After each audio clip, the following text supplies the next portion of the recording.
Hello everybody and welcome back to the Fortress of Solitude. I'm Matt and today we're going to be reviewing Superman Unlimited issue 5 by Dan Slott, Raphael Albuquerque and Marcelo Maiolo. Superman's kryptonite conundrum continues as the Daily Planet takes a step into the future courtesy of Tina, who develops Lois a hologram drone she can use to appear in every office of theirs across the globe at the same time. As Steve quips that he could use that to do remote work from home in his underwear, which Clark reminds him they would all see, Lois tells everyone to keep investigating the kryptonite market and any possible crimes related to it. Finally, we're getting to see into the nitty-gritty of the kryptonite being all over the earth and effects it's having. Slott has been kind of drip-feeding this over the last 4 issues, but I'm glad it's finally becoming the central plot again for the book. Kat reveals that there have been a string of kryptonite-related crimes, with both metahuman criminals and intergang targeting kryptonite shipments. Rami Noor, the lead reporter at the planet's office in Juba, South Sudan, tells Lois of how the kryptonite has been life-changing in his area of the woods, as thanks to Toyman's generators, free clean power is available in even the remotest regions of Sudan. I like we aren't actually shying away from the fact that, yeah, actually the kryptonite is helping Earth and giving many people across the planet a new lease on life. I'm still waiting for that other portion of the story where people begin to weigh up, well, actually, this is doing some good. Do we actually need Superman around anymore? Like, you know, does him being around outweigh us needing this free energy? And I'm sure that's actually something Superman is weighing on himself as well, and whether that is actually going to be a thing going forward in the story as well. Does Superman think that, well, maybe I can leave the Earth and they can have this kryptonite and actually use it for good? I'm also wondering if they are going to go the way that kryptonite usually goes around humans, and that it gives them cancer or some sort of disease, or you know, something that happens to their bones or cells. We haven't had any of that yet, so maybe it does eventually come around, or maybe they've gone over that they've refined it enough in the Emerald City so that it's okay. It's another thing that Slott is going to have to touch upon at some point, because we've seen time and time again in the past that kryptonite causes cancer and other things in humans. Just look at Lex Luthor, he got cancer from injecting it. Ron Troop reports on El Caldero, which has been dealing with the cult of Cobra smuggling members over from Comic Multiverse into the city, meaning a terrorist strike is imminent on the Emerald City. They just don't know what they are after. Tina thinks that it's the mountain of kryptonite, but Lois knows that they can't steal an entire mountain. Clark calls Lois over, and after ensuring her hologram drone is offline, Clark tells her that he knows what Cobra is after, a Kryptonian sun crystal, similar to the one that constructed the Fortress of Solitude. Clark reveals that Batman informed him that the Calderons have almost unearthed the crystal and will shortly come across it in their mine. Clark knows that a sun crystal containing details about Kryptonian technology could prove disastrous if it fell into the wrong hands, which is why he has to retrieve it from them. Lois doesn't think that Superman entering in what is being called the Kryptonite Kingdom is a good idea,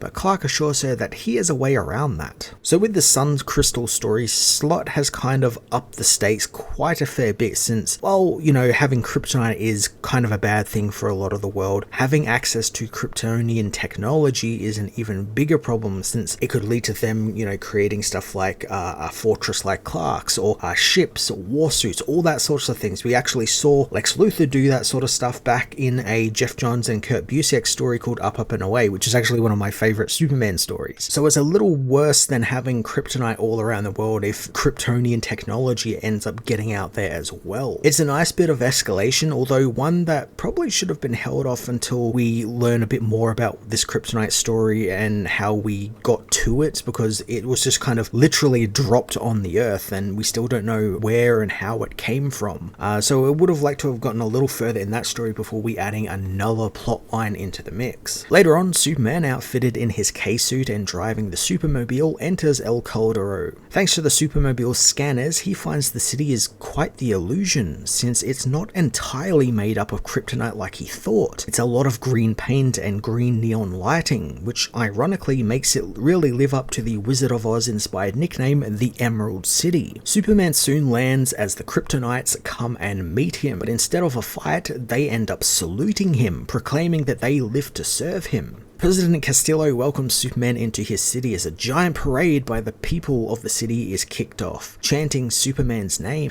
So this really caught me off guard, since I was sure the city just didn't want Superman around, hence why they built their city out of kryptonite. It was kind of, oh, we're doing it just because we have access to this mineral, but the real secret was they just didn't want Superman around. But I like how Slott is framing it like we've only ever seen any of this sort of stuff from Superman, Ron Troop, Lois Lane, Bruce Wayne, Superman adjacent characters' point of views. So they all expect something sinister when kryptonite is involved. And so we've seen it from their point of view, and now the sort of cover is sort of coming off a little bit, and we're finding out that maybe don't judge a book by its cover, maybe they are up to something good, and everything we've seen them do with the kryptonite has been for the betterment of the Earth. So maybe there is something good here. I still think there is definitely something evil going on here, but on the surface levels stuff here, it seems to be all up to board and actually doing something good for the world. Ron, who's been stationed in the city for 3 months, meets with the Man of Steel and tells him that the Calderons began celebration the moment Superman entered Calderon airspace, and doesn't think that Superman should actually be there for the danger it represents to him. This is what I mean by something sinister is going on. This all feels very North Korea, where it's all kind of an act for the tourist. Everything looks okay on the surface, but if you just dig just a little bit deeper down, go down that side alley when you're not supposed to, you're probably going to see something you're not meant to see. I have to imagine all of this sort of bluster and stuff with the parade and celebrating Superman is just to appease Superman, just so he leaves thinking that there's nothing going on, and just kind of gets him out of the way so he doesn't hassle them. Superman understands that he shouldn't be there, but tells the president that there is something that he has to do and only he can do it. Castillo gives him his full support, and anything Superman needs he will get. Superman is truthful with him and reveals that they are near in retrieving a sunstone crystal from the mines, but they cannot be allowed to keep it since that could unleash utter disaster on whomever wields it. Superman believes that as the last son of Krypton, the Sunstone's care is his duty. The president refuses to give it up since it's their property, citing how he has no direct claim to it since, after all, other Kryptonians do exist, so the crystal shall remain in El Caldoro's care. Suddenly, Superman is hit by a psionic reaction from the crystal, which informs Superman of its location. He tells the president that he believes that he is mentally bonded to the crystal, which is why he can sense its presence and why he was drawn to it. Castillo, though, as a sign of goodwill, gathers a crew to help explore the kryptonite mines alongside Superman so they can locate the crystal together. It's pretty cool seeing Castillo actually being involved in the plot a bit more here, and he isn't just some elitist ruler like his introduction made him out to be. He's actually getting his hands dirty, and while it 100% is all just to keep an eye on Superman and make sure kinda doesn't do anything to jeopardize their kryptonite fortune, it's still a great bit of character development from him. Like, it completely rewrites how I see him. Along with the president, Ron and his camera woman accompany them into the mine, with Ron quipping how this is going to get him the Pulitzer. As Superman reaches the mine, he finds that nothing in there is actually fake like in the city. This is all real deal kryptonite, so he has to be careful. As they venture deep into the Tunnel 1, the biggest shaft of the mines, Castillo explains that the tunnel actually wasn't dug for a mine, it was dug to save Superman after he became buried underneath the kryptonite asteroid he stopped from colliding into Earth back in issue 1. It's revealed that back then, Castillo was just another miner working hard to earn a living, but when he saw Superman in trouble, he gathered a group of miners and tried to save the hero. He reveals that he dug deep into the kryptonite mountain, and while his men fled when the mountain shifted and his lungs filled with kryptonite dust,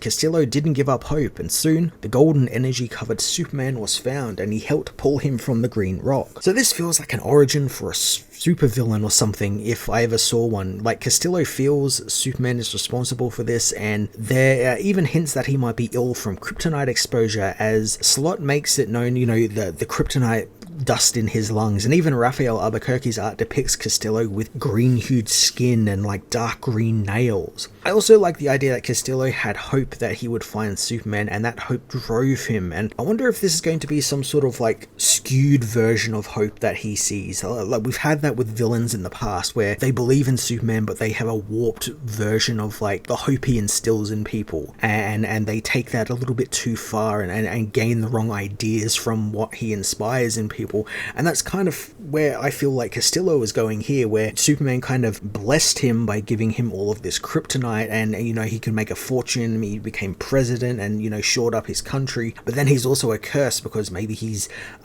corrupted him with the kryptonite and made him sick or dying or something, and so he feels like he needs revenge on Superman in that regard. Just in this one issue alone, Slott has made Castillo a much more interesting character in this book than I actually thought he was ever going to be. As they reach the deepest part of the mine, the group find machinery is working away, something that shouldn't be happening since the mine is supposed to be empty. One of the miners says that he's just doing his job as he suddenly reveals himself to be a member of the Cobra cult, attacking Castillo with the mech suit miner he pilots. Superman gets between Castillo and the attacker, causing his K-suit to crack open and expose him to the lethal kryptonite of the mine. Castillo tries to help Superman as the Cobra member finds the sunstone crystal, making off deeper into the mine. Thanks to Superman being down for the count, it's up to Castillo to catch the villain, and he does, enraged that someone would dare steal from him and his people. He tackles the man to the ground and smashes his palm on the sunstone crystal, which cuts the glove on his hand and reveals that his skin is green, which I guess confirms that something did indeed happen to Castillo when he was first exposed to kryptonite.